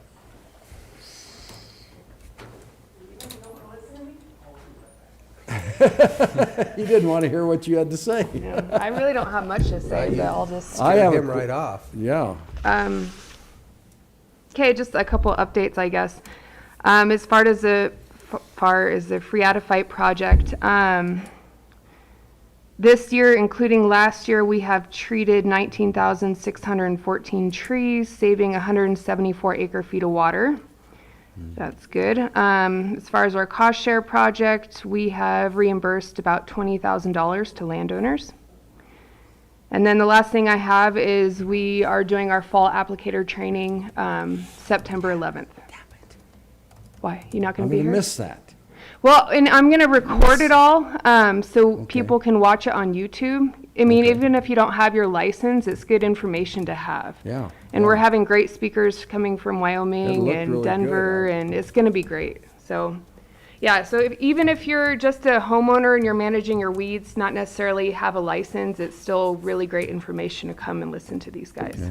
How long does it last? It's going to be all day. It's 8:30 till 5 or something like that. 6:30, I think, yeah. We're trying to cram in all the core credits, and then we have category tests, rangeland, forest, turf. Could you get your applicator's license through that seminar you're putting there? No. Still have to. No, go you on have to go through CSU extension to get your general, you got to pass some tests Tests, in order gotcha. to Gotcha. do this, yeah. Is that what you're after? I'm going to try that, yeah. You can probably do your private applicator, which is a lot easier, because Is if it? you're just Yeah. trading your own land. Oh, yeah. Yeah, that way you can get some tort on and go to war with those weeds, but. How's our Lambient working? I'm going to forward you some information, but so the chemical rep says that Lambient will work on foxtail barley, put it on in the fall, In the fall? because that's when that plant will start coming back up. So it can damage your smooth brome, but you're going to have to take a hit no matter what product you use trying to control a grass within Yeah. a different grass. Yeah. I mean, it's a pain, Yeah. but at least. I've got it so thick in some places, it's I not know. going to hurt any other grass other than that. This year has been Oh, it just showed up foxtail barley everywhere. It and just showed bindweed. up everywhere. Yeah, so I'll give you that information, but Okay. Lambient, you might want to try it out this fall. Good. If you guys have any other questions as far as herbicides, let me know. Right now, it's pretty hot, so you might want to wait and hold off to treat your weeds till probably fall. I mean, all the musk thistles and everything has already gone to seed, so you're pretty much wasting your herbicide by spraying it because it's going to die anyways. I'm still nailing the chicory. Yeah, and chicory can be a pain, and it's a perennial, so you can still kill That that stuff's right showing now. up everywhere too. But a lot of weeds, like the Russian knapweed, just wait till fall. You know, it's hard to do when you see it in your pasture, but you just wait. So even if by then it would be dead. wouldn't And it's pretty much dead, all the above ground foliage, but what you want to get is the root system. So in the late fall, it'll start growing, having some new growth right at the Okay. base. So And that- will take it to the root system. Like, there's only a couple stages where it's known to have the Russian knapweed absorb the herbicide into the root system. Wow. And that's late fall and then the bud stage. So that foxtail and both those are good to do in the fall Yep. and after the water's off and everything? Yep. Gotcha. And what Yeah. chemical would you use for the knapweed? It depends if you have trees around. It really depends what you're doing with the property. I love Milestone, but Milestone will kill trees. You don't want to use a product like Transline because Transline doesn't have residual and it's mainly going after foliage. So you're going to have to use a harder chemical like Tordon or Milestone, but they are hard on trees. So if you have trees, you're going to have to wait till the bud stage for next year to use Transline. Is there a way to kill it without killing sagebrush? Sagebrush is pretty hard to kill. If you use Milestone, it shouldn't hurt your sagebrush too bad. I mean, just try not to hit it, try to spot spray around it. But Transline is pretty safe around sagebrush, so if you do have a lot of sagebrush, you might want to just wait for next year to get it in June at the bud stage, because Transline will injure woody species like trees and shrubs. All right. Okay. I talked to Bonnie for weeds. I don't have near the knowledge that you guys have with weeds. You don't have near the problem we've got either. No, I make a phone call and He got rid of his Russian olives. He's good. If you get some sprouts, let me know, and we can hook you up with a backpack sprayer to spray those. Bonnie, just a recommendation, you ought to see if the McElmo Water Users Association wouldn't maybe come in and help support you going up all the way Hartman. If you could get on Hartman and come all the way up through, I'll tell you that creek, that drainage has more Russian olives on it in different, not Yeah. all places, but a lot of places. It is just covered with them. And, So it's the McElmo Water Association? yeah, Okay. the water users down there, you could save them a bunch, because that Hartman feeds right into McElmo. Yeah. I mean, it's one of the main water sources. And on luckily, there. I do have some landowners on our schedule, the Litchlighter property. They own a bunch Boy, of the that's- Hartman. They're and- on board. They're going yeah, to get good. started on their And Russian maybe olives. it makes more sense to go through the landowners that Hartman's running through rather than the McElmo water users. Yeah. So, But if they have money, I mean, they could try to. I'll try tell to you, help our if I cause were and them, I advance would them. kick some money your way to start taking care of those phreatophytes on that drainage down there. I mean, because it's covered with them. Yeah, and again, I need to go talk to Utah and try to see if they would help support us Buy because in it's too. giving them water too. Yeah. All right, thank you, Bonnie. Okay, Thanks, bye. Bonnie. Let's skip over landfill and go to fairgrounds since Justin's here and Mel's not. Yeah, Mel. Oh, here he comes. Oh, He heard you talking, Larry's on. I guess we'll let Mel. You barely made it. I got to tell you what. Boy, you came in right on Another his 10 word there, seconds Mel. and Justin had you. Sorry about that, Justin. I had to take care of some things with Rob real quick. A lot of stuff going on down there. I sent you guys a letter I got from the. Yeah. Boy, that's a lot of money. That's a lot of What are they difference. doing to you, Mel? It's a lot of money. Yeah, they're changing into some big numbers. We're talking in the $50-some thousand differences in some of those things. What happened to So them? the sale's taking a lot longer because we're doing it ourselves because we didn't hire a contractor. Well, I to understand. come I in understand there. time. So that's the time thing. As far as some of the cost on the sale, and in the letter, the part of that cost was caused by CDPHE on the EDOP. Well, good. Let's send them. I want you to send them the bill then. Well, you know how far that'll go. They'll charge you $125 an hour to look at it. Yeah. But, when we changed permitters from Maquette to Bob came back with a whole new set of questions for the EDOP that we thought we'd already had done. That extended it. That went back to him to review. That added a lot more cost to the EDOP. But Why- finally, now it's done and it's complete. And it should be good from now on. And because all that is the extra cost for the cells and the liners and everything else. I'll tell you that CDPHE costs you a lot of money, buddy. It's A unreal. lot of money. And I'm going to tell you, I don't think they've got I guess they've got the authority, but to me, it's an unfunded mandate coming down from a state bureaucracy to make, that's costing us. I think a lot of it is a Is scam, in the my opinion, response to the comments, that's the additional $40,000? Yeah. So Yeah, those to are go- the comments So what they had to do is go back, see, when they submitted the EDOT, you submit a plan of what you're gonna do and all the design drawings and all that, and then that engineer, who was Bob Peterson, now, prior it was McCat, we thought we were done. She quit, moved on, Bob Peterson took over. Well, he came back with a whole new set of questions that we had to go back and redo. How many questions to 24 respond to questions. them? So how did he 24 questions? find so much difference in what Maquette had and you guys had submitted to begin with that he thought was? I don't know Keenan, when your review is $125 an hour, you find more to review. So that's an estimate. The response to the comments is an estimate, because for 24 questions for $40,000, that's a lot of money to answer 24 questions. The consultant's pretty expensive. You know, here's a prime example. We had to close a well at the landfill. So I had them put it in the budget for them to close it through the state. And the budget, I've got it here if you want to see it, was $8,000. Okay?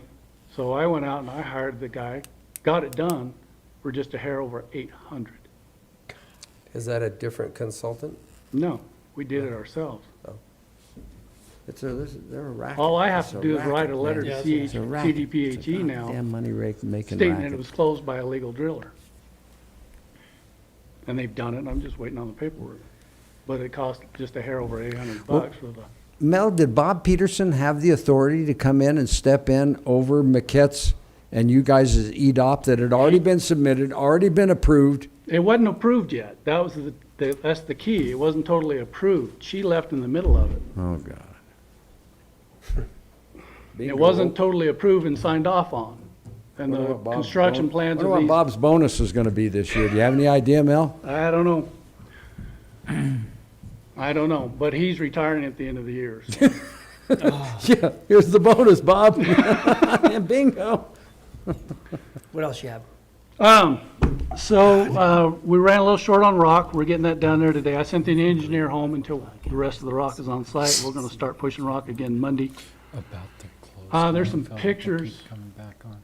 Vaguely. Yeah, your liner holds water. Yeah. I did see that. So if you look at that picture, it took us 3.5 days to pump that out. To pump that out? Wow. Those black pipes were all the way up the bank. That's our part of our going to be our leachate collection system.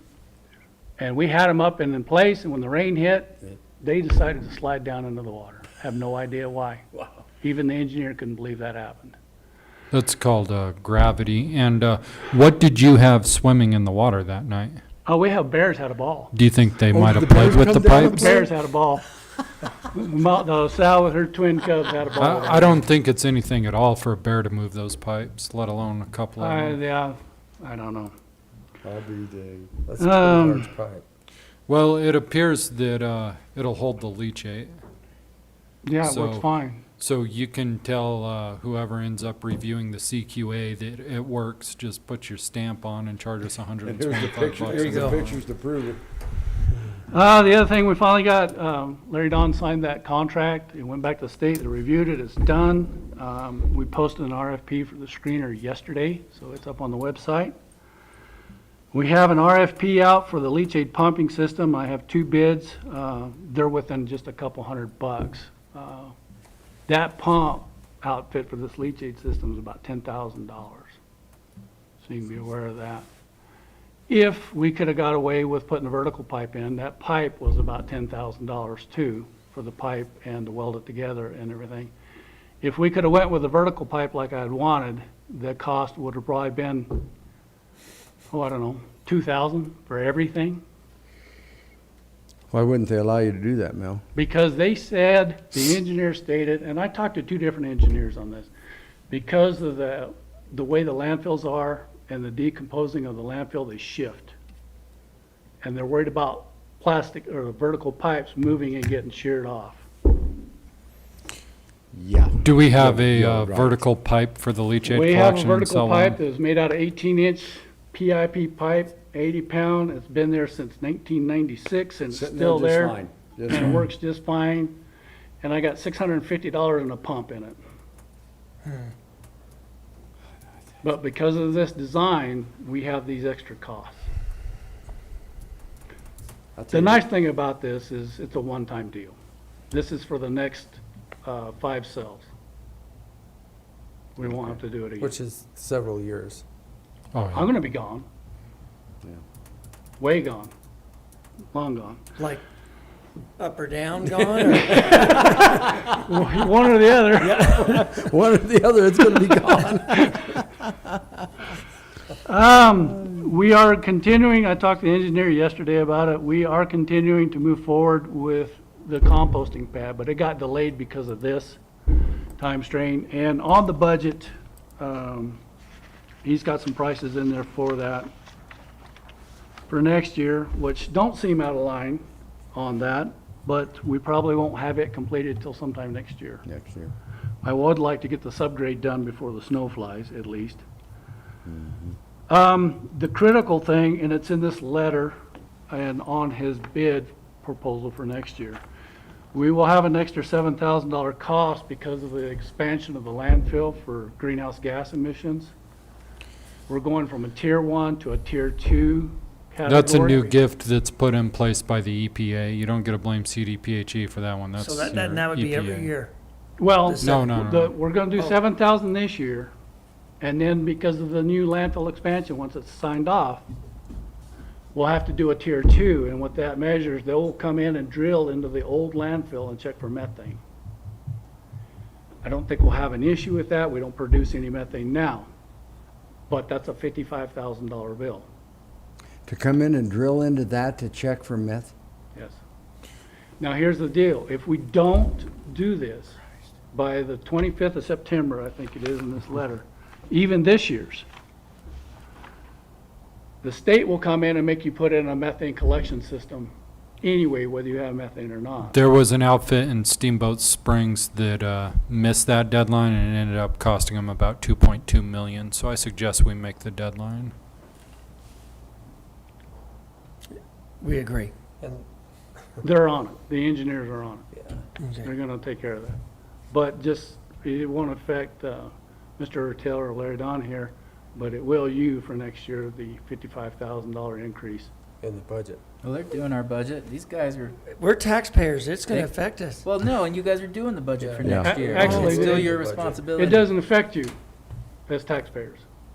It only affects the landfill. Yeah, we're an because you're an fund. enterprise Because it's an on, enterprise. fund, yeah, but that's a. Then lower my landfill dumping fee, my tipping fee.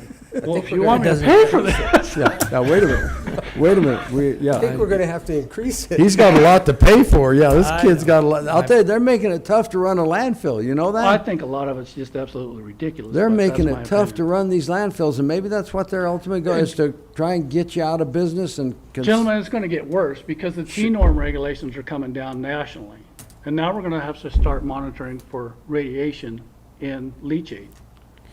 T-norm is technically enhanced, naturally occurring radioactive material, 40 and that's gonna, I think, to some degree, there's gonna be a lot of effect on the sanitation district out It will of that. affect the sanitation district more than it will us, but it will affect us too. Well, enjoy, gentlemen. That's, he just threw out $90,000 at us. $40,000 for answering questions and 55 for a $55,000 methane monitoring system. And we're gonna have a little increased cost because of the extra time it's taken us to get this cell built, for the engineer. I Looking want to at send it, some of these bills back to the state. I want to send some of this stuff to CDPHE and say, you know what? You're the one, you're costing us this money. And yeah, they are. I tell you, I just don't think they. All right, let's continue. What else you got? I think that was it, the compost pad. The critical thing was that air monitoring that we make sure we get taken care of. Well, Other good than job. bills that are coming up, I think I budgeted $620,000 for this cell. I don't think we're even gonna come close to that. We're probably gonna be close to $500,000. But Whitman wanted almost that just to do the subgrade and lay the clay. Well, good So, job. Good I job, mean, Mel. Appreciate it. I mean, No. we're running it at some extra cost, but I Yeah, still think but- it's gonna be a lot cheaper than Yeah. would have been bidded out. I'm sure you're right there, Mel, but, Good.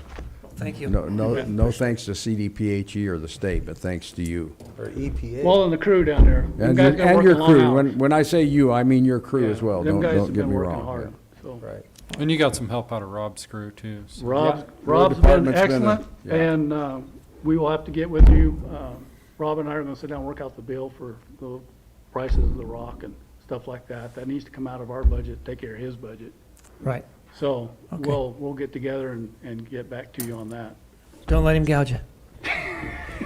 All right, well, last agenda item is the fairgrounds with Justin McGuire, and he's been a very busy man as well. Okay, I sure will, Mel.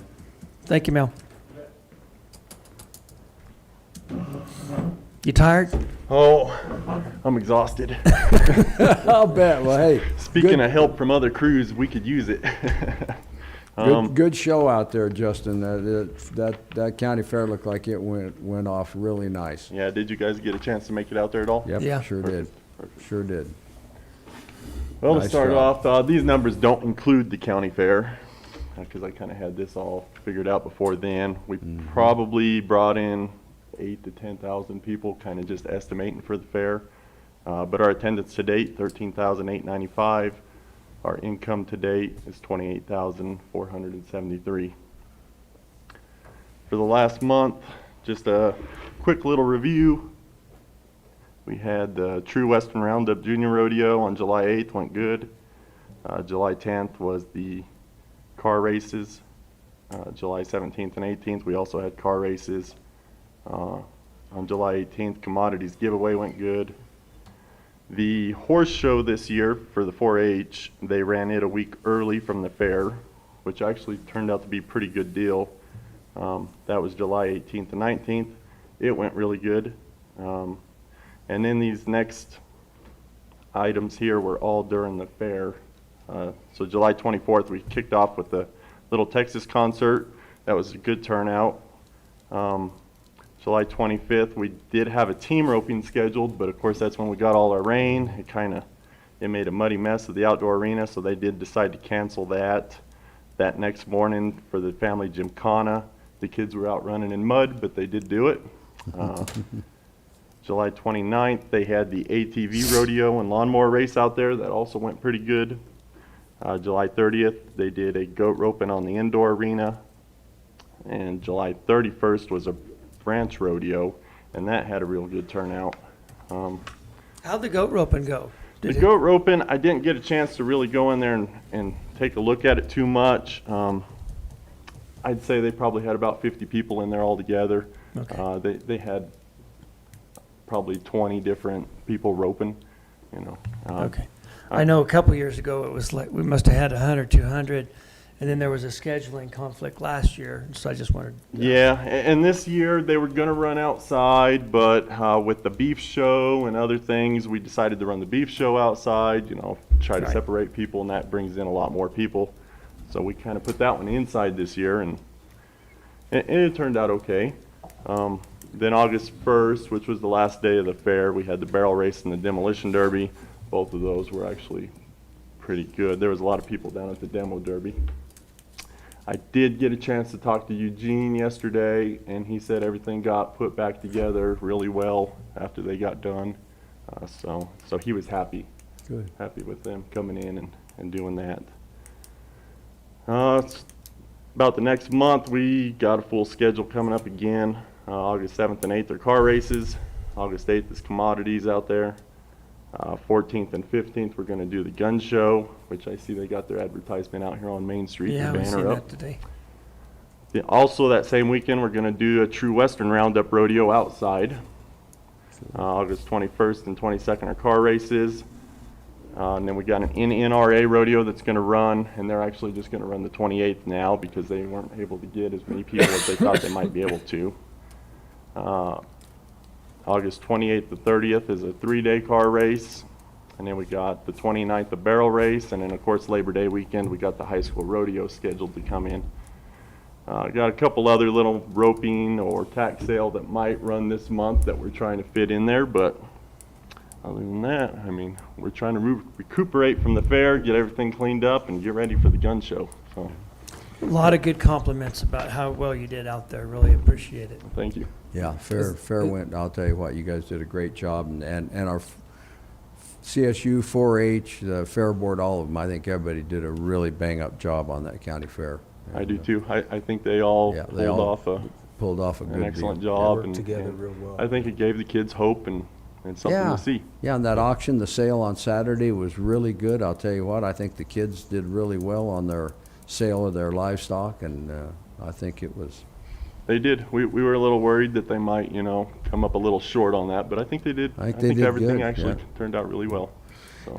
Has Mike and them started, are they gonna start now that the fair's over on the bathroom and kitchen remodel? Is that kinda? No, we got that scheduled for middle of October. Oh, middle of October, Yep. okay, I'm sorry, I missed that. He had told us that last. Yeah. So we Okay. got everything ordered. As far Good. as I know, Mike has everything ordered on his Great. end. I have everything ordered on my end. Great. We're starting to get stuff in now, and Good. we should have everything in place to just knock it out. I think you guys will knock that out. I think we'll be way surprised how well that'll probably go and save us a bunch of money. And that was pretty much after your events. Yeah, that you had. Exactly. We got, right in October, we got the 12 Hours of Mesa Verde, and we're going to have a home and garden show, and then right after that, we'll have kind of a 6-week window, break. and we can just go in and, take care of it. When is 12 hour? Are we in that? I don't know. I'm sure we can get in there and get It killed is. in October as well. as we did in October May. 3rd. It's October 3rd? Yep. Caleb? I'm just going to throw this out there. I'm not in the same shape I was in last year. You're in better shape? No. He's in better shape. Yeah, I'm not either. All right, any other? No. Thank you, All right. Justin. We Yep, thank appreciate you, it. guys. Yep. Good job. County Attorney Report, John Baxter. So, what do you all want to do with the Upper Road 42 water extension? If we want to do a taxing district for it, I reviewed the laws on it. I can put together some sort of draft resolution. We would need to provide public notice for 30 days and have a public hearing on it and bring it in front of the board. I can probably have a draft resolution done by our next meeting, and if you all want to pursue that. Well, I think we should have a public meeting and see what, Well, I'd like to know for sure what it takes to get the bond, because it's not really, we're not loaning our money, it's we have to actually get the bond. So this is the Road 42 Water District. It turns out we wouldn't have any money involved. This would be, if my understanding is correct, money from the state. Am I right, John? I don't know that. Maybe I need to talk to them about where they're getting that from. That's not how I understood it. Yeah, I I can will- grab Don real quick, but I'm pretty sure it won't involve county money. I'll touch base with Don and Laura Reich or something like that and see specifically what it is. yeah, wouldn't it be something similar that we did with the hospital? It could be. I don't know what they were thinking about. Yeah. I was not envisioning that, but that's no big deal. Yeah. Yeah. Yeah. Well, I think if we can help them out, we should help them out if Okay. there's, if at all possible without having any liability. Okay. At least have a public hearing and see what happens and find out some more details. All right. What do you guys think? Yeah, I'm good with Yeah, that. I'm not opposed to helping them at all. I think it's a good thing to help them, but it's just the use of the county funds. Right. That's what I'm saying. The bonding process is kind of the avenue that I would like to see it go down. So I will inquire to They're get more saying they're- specifics and just come Okay. back to you guys Tuesday and tell you what they've said. All right, that'll work. Unless they already have the money from the state, then it's. Yeah. The only other thing I wanted to bring up was that we just got scheduled for 2 jury trials, kiddo cases for social services, but apparently we're back up and running. I don't know if we'll be the first ones. They're the latter half of September. I don't know if these will really go. Usually, more often when we schedule them, they end up not going than actually going. However, right now, we have 2 of them set. One of them starts on a Tuesday, and one of them starts on a Monday, and is a 3-day thing. So just put it on the radar, and I'll keep you guys up to speed on whether or not I'm going to be doing those or not. They're social services cases that Ian's doing and I'm helping him with. So they're gonna have the courts open back up by then? Is that It'll what be we're- interesting. Yeah. That's kind of why I even brought it up. Was Yeah. my guess is attorneys and parties are going to be in the courtroom. I don't know if jurors will be in the courtroom or in another room in the courthouse and watching by video. And so I think they're going to be very cautious as far as social distancing and those types of things. Nobody's going to be supposedly within 6 feet of each other, and it's difficult to do jury selections that way. So it'll be an experiment. My guess is if we do go, we'll be the first ones to go around here. Yeah. So. All right. Anything else? Nope. Natural Resources Planning and Public Lands, James Dietrich.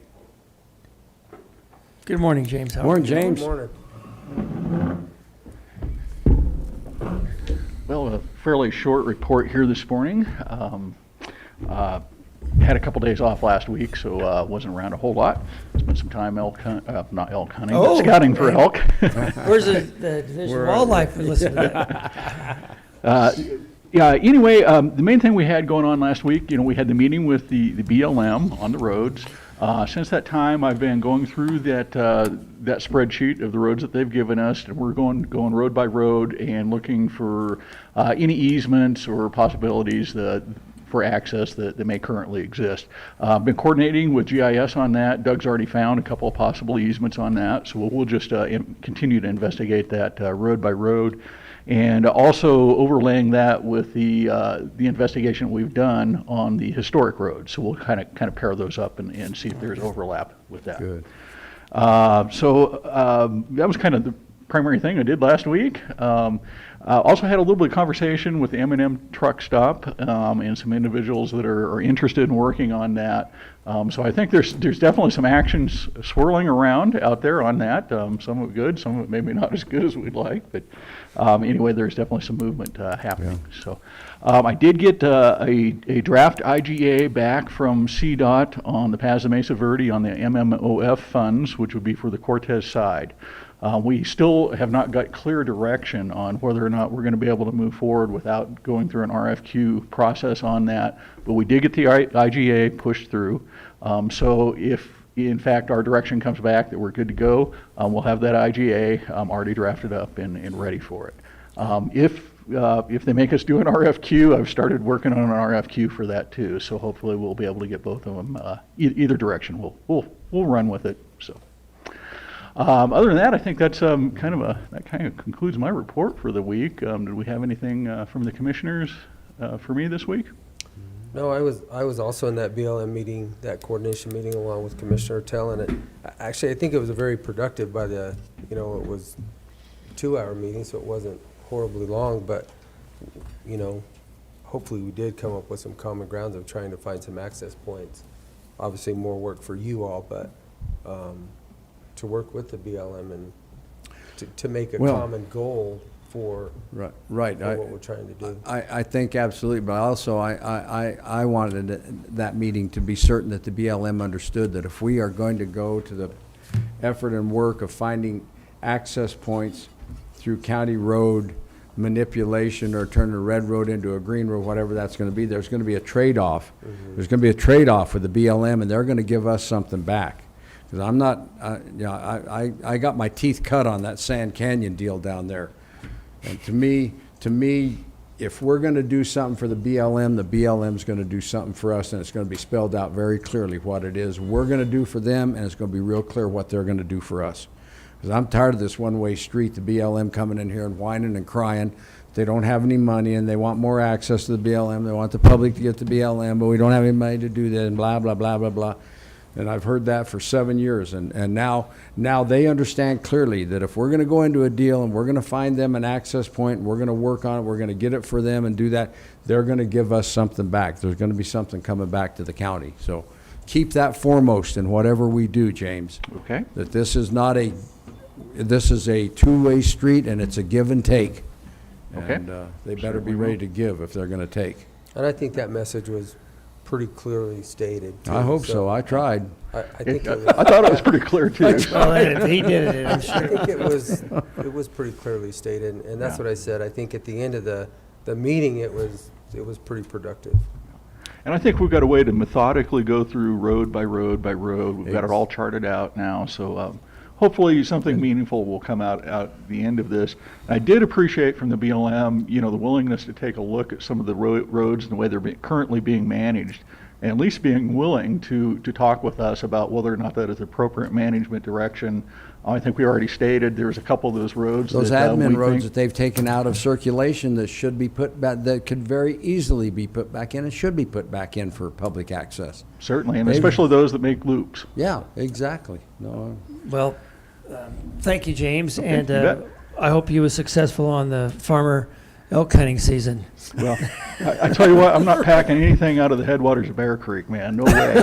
They can just stay there.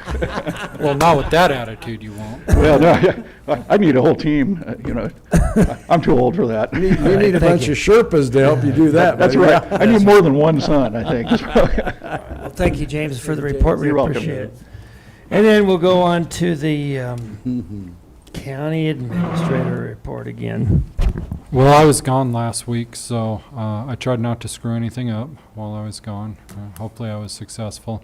I did need some clarification, Keenan. I wasn't quite sure how you feel about actions that have or haven't been taken by the BLM and CDPHE. If you'd like to give that to me one more time, just so I have an understanding. I think we'll do that in private, Mr. Powers. I think I've stated myself clearly here in public. If you need a little more edification on that, we'll do it in private. Yes, sir. Wow. So that was probably one of the most pleasant administrative reports we've had from Mr. Powers. You still want to stir the pot, though. Yeah, he always does. Well, we hope you had a good time with your family. And Had a very Yeah. good time. It was Everybody good. needs a good break from this place. Good job. Yeah. We'll go on to the county commissioner report before we go to public comment. Any Commissioner Tell? The only meeting I had last week was with the BLM, the meeting we had here in the BOCC with the BLM, and I'll have to agree. They talk a good game, and they sound like that they're on board with a lot of stuff. We'll find out, because I think we're down now to some pretty specific stuff that they want, and I think there's some we identified at least 2 and maybe 3 different areas that the county can probably help them get some access, and then we'll just see how well they play that game, because we also identified some of those admin roads that have been closed off that I think absolutely should be opened back up for. They want the public on the BLM and on the public lands. Right there's a good way to get it. Right there, you've got it closed off, and here's a good way to re-access it. So I think we'll see how we the game. did identify a couple of those pretty Yeah, quickly. So we sure did. I would agree. It was a good meeting. Yeah, we'll see how it goes. Anything else? Nope, that's all I've got. Commissioner Candelaria? Actually, I have quite a few things. Attended that meeting with Commissioner Tell. Already spoke about that. I then met with the fire chief and talked to the fire chief here of the Cortez Fire Protection District here in Cortez. Just doing some more research on fire mitigation plans. They're getting information back to me. I finally had a conversation with CDOT and the traffic engineer on a couple of different things, but they did finish the County Road N and P on 491, and it does warrant a turning lane there. So now that they have that, they're put it back out to their engineer. Says that they have 42 feet to work with of asphalt, so they're going to see if they can get the restriping with the striping engineer to see if they can get that happening, and that hopefully will be done by the end of the year. Just So like they did out there with the Rock Springs Church. I Yep. mean, it's a matter of changing their paint and using that shoulder and putting that turn. No, Yeah, that big. We've glad had they- lots of accidents on those two. man. But they didn't let it drop. They did finish their counts, and they are warranted. So that was one of the items that she followed up on me with. Good. We also talked about further down 491 at the school zone, that they're trying to do the school zone for the Lewis Areola School. There's another meeting on that tomorrow that I'll be in. and we'll see how far they get. They're wanting to actually add a guardrail, but there again, it's not, you know, we'll see how, see how far that goes. We discussed Highway 145 quite a bit. She's sending me some more information on that later on, through the River Valley, because the access off of that road is pretty marginal. Was contacted by Jeff Copeland, our, what is his actual, I mean, he's an officer, but. He's a lieutenant. He's a lieutenant, but there have been a lot more complaints, and he asked if I would document our meeting that we went and met with Mr. Heaton. Oh, yes. Last year. Jerry Heaton. Yeah. And we had asked him at that point in time to get things taken care of, and there are a lot of complaints that are coming back in again, which at this point in time now, he's looking at different options of what can we do to keep this odor control situation back to something that's within a standard. Jerry? I don't know if he's actually talked to Jerry. I think he's just exploring the routes of what we have to do. I did tell him that we had met with him last year. I think it was in June, so we're just moving farther because it's pretty There for a apparent long that- while, he had mitigated it pretty well. I think it had done, Kim, you helped me with that. There for a long while, it went pretty good, but now it's coming back, and I hear you. I pick it up down at my place, man. When that evening breeze starts moving down the drainage, I can smell it too, so. So I mean, it's just a continuing problem Yeah, that needs to be taken care of. Yeah. Yeah, once he's and for all. got a nuisance problem going on out there. And I think it's time for him to, you know, he's gonna have to stand up and try and see if he can mitigate if he wants to run a feedlot there. Yep. If he wants to run that feedlot. So that's an ongoing issue. Kylie Burris, I sent you all the email from CCI, and then I actually asked Shaq to send it on to Steve Nallon, our sheriff. And it's basically, we're trying to find out through all 64 counties of what actually Senate Bill 217 is going to cost us for compliance. And we all have to be compliant by 2023. So that was forwarded on to Steve so that we can start looking at what is it going to cost us? What do we need to start budgeting for? Because And how do we push this back to the state? It's in the statute that anything it requires that they've got funding for it. There you go. So, How- I mean, and you I still have think- to apply for it and say, hey, this is what Exactly, you're telling us to exactly. do, this is what we need to do, but they wrote it into the statute. Good. So Thank we you. just have to figure out what really is it going to cost us. So And I would basically like to passed- point out to the public that Senate Bill 217, I believe, was in response to the national defund the police, make things harder for police movement. And all the money that it's going to cost to do this on behalf of our cops out of the state coffer is money that now will not be available for victim advocacy, mental health crises, and the things that they were wanting to push. It's money that's going to go to jumping through hoops instead of helping anybody. Good So- take on that. So we're working on that to actually get CCI back some costs, all 64 counties. I also reported last week on the solar for Kim's office.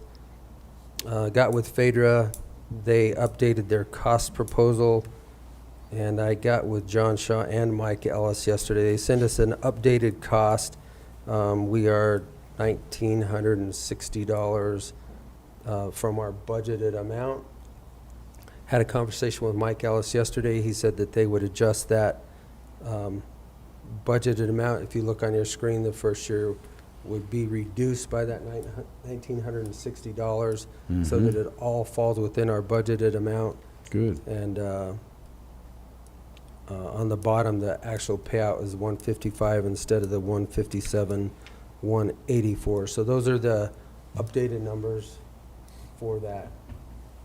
For that system. I also forwarded the contract to John to look at, which basically looks, to me, was like, just like the other one we had at the public health and the Road and Bridge. So it would be the Be a buyout. carbon copy of the same as what we had there.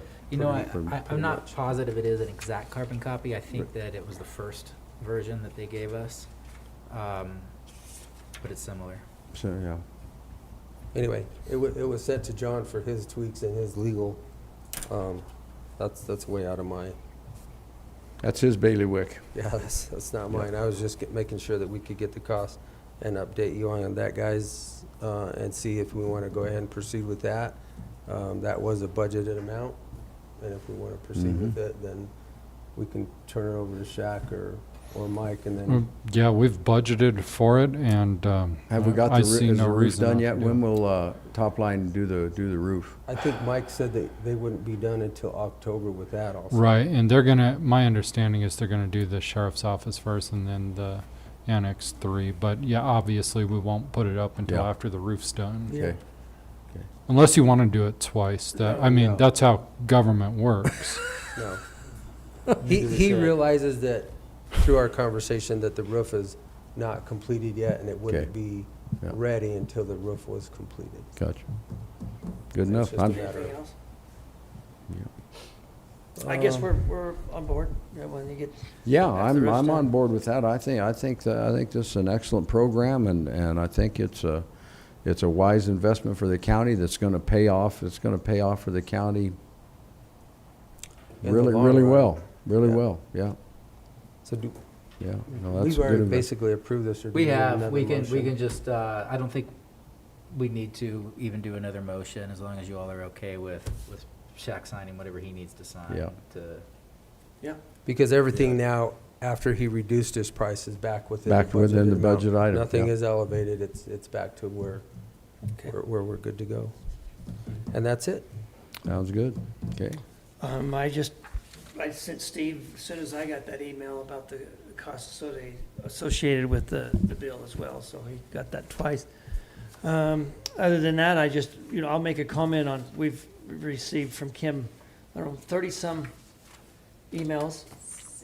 Oh, 60, well, emails, and one of the main themes I would say, well, a lot of them, what they say is that the decision on the land use code should be made by the next commissioners, because Commissioner Ertel and I, on our way out, I guess we're not on our way out tomorrow. We're not on our way out in 2 months. We're not on our way out in 3 months. And they baffle me, actually, where somebody says, I want to pay you to be a county commissioner $58,000, $500. But I want you to quit 5 months before you are done, because that's what the emails say, in my opinion. So, Well, go ahead. Well, yeah, the emails think you and I, or that we have some motive behind this, looking at the land use code that somehow is going to benefit us monetarily, or somehow we're going to be benefited by this. And I love their creative thinking, but they're really way out of the box. But there's no motive. There's no motive of gain in us looking at this land use code whatsoever for me, and I don't believe Commissioner Sukla, nor do I believe Commissioner Candelaria, has this investigation of possible changes in our land use code somehow benefiting us monetarily, individually, and privately. So please keep that in your box out there in your letters that you keep writing, that there's not going to be anybody in this group benefit by looking at the land use code. So. The other thing to that, too, is that this meeting on the 18th is just the first that we decided on. That's correct. No decisions are going to be made. It will be a hybrid meeting. We will have it on YouTube and Zoom. So people will be able to comment. And it's not, I realize that if you're not comfortable coming in here, I can appreciate that. But the access to They'll the have meeting access is to still us. going to be available. Absolutely, yeah. Yeah, And it may be this way for some time to come. If we start postponing everything that we try to do in this county until everybody can be here, that everybody doesn't have fears of showing up in a group or in mass, it may be a long, long time before we do that. So Zoom and the YouTube and all the hybrid meetings, I think that's become a become part of our daily life right now, and I don't know when that's going to end. It may be a long time before that ends. Well, so. they told us to plan for 30 months, so. 30 months, so that's 2.5 years, so that's it a long really ways. is going to be a step into the way we conduct business for a while. Yeah. We've all been doing it now for 6 months, basically, and. Almost, yeah. So, Well, so the and- communication and the technology is there that it can be done. Yeah, and I would just say to keep the letters coming. We read every one that you send. Yeah. And we. And there's some good information in There it. is. Yeah. And we're going to have a meeting on the 18th, the 1st. It's not where you start, it's where you finish. So, but we are going to have that meeting on the 18th. So that's all I have. We'll go to public comment. If anybody would like to comment, please come up. State your name and address. Hello, Mr. Pope. Good morning, Commissioners. Is that light on? Is that light Push it on. There you go. You're on. Good. So I just wanted to give you, Rob Pope, 311 North Broadway.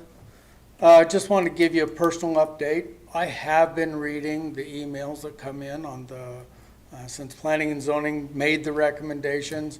I get copied on a lot of the emails that comes through. And I just wanted to give you an update on my thoughts on the points that have been brought up in opposition to the land use code. The overarching theme that I see is one of sanitation, and I based those recommendations off of kind of what La Plata County did up the Animas River Valley. And I talked to a local engineer that's been doing this stuff for 25 years, specifically sewer and sanitation. And he's done a lot of work up the Animas River. In his opinion, there's no basis for the fear-mongering that's going on. That if the systems are properly engineered, that it won't be a detriment to that rivershed or that watershed and the sanitation downriver from it. So I just want to take that off the table. I don't believe that fear-mongering that's going on with that is substantiated in any form. I've read the reports of when they did the TDRs, all this stuff, and most of it was speculation. There was no real engineering done. This idea that only 640 families can live in that valley is way off base. The other issue, the most recent one I saw, was a scenic byways deal. And I don't know if you guys saw that email. One of the points that they made about the scenic byways, it's supposed to provide some economic benefits too. Well, there's lots of ways to provide economic benefits. I would encourage the commissioners to look at how La Plata County develops the Animas River Valley and how each project is analyzed on its own merits and approved on its own merits. There's quarter-acre lot subdivisions up that valley. You know, 1 acre lots is not crazy. It's not going to create some big monstrous boom up there. So when people talk about looking at like projects, the closest we have is right there. Not only is it a scenic byway up there, it's the same one we have. It's a skyway. But also the way that they plan and develop each project is based on its own merit. They have to provide the engineering, they have to provide the sanitation. If it meets all of the state regulations and all the federal regulations, those requirements can be met. So I encourage the commissioners to look at what goes on over there, because they're strict and they're rigid. But if it meets the criteria, they're able to move forward. So I stand by our recommendation. The fear-mongering stuff that goes on with this and the speculation that somehow we have some financial interest up the Dolores Valley is insulting and is baseless. And I think it is an economic benefit to this county to provide for something other than 10-acre lots up there. And in reality, it's my recommendation that we provide the same requirements for the Dolores River Valley as we do for the rest of Montezuma County. You know, you can go find some cluster incentives and some other stuff that might dig into more detail on this stuff that might be utilized up the valley. Actually, I think those options exist in the land use code now.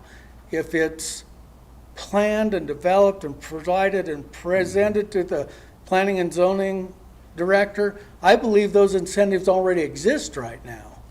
But to be so restrictive to property owners up there for such baseless claims, in my opinion, I stand by our recommendations. And I really do encourage each of you to look at how La Plata County handles them.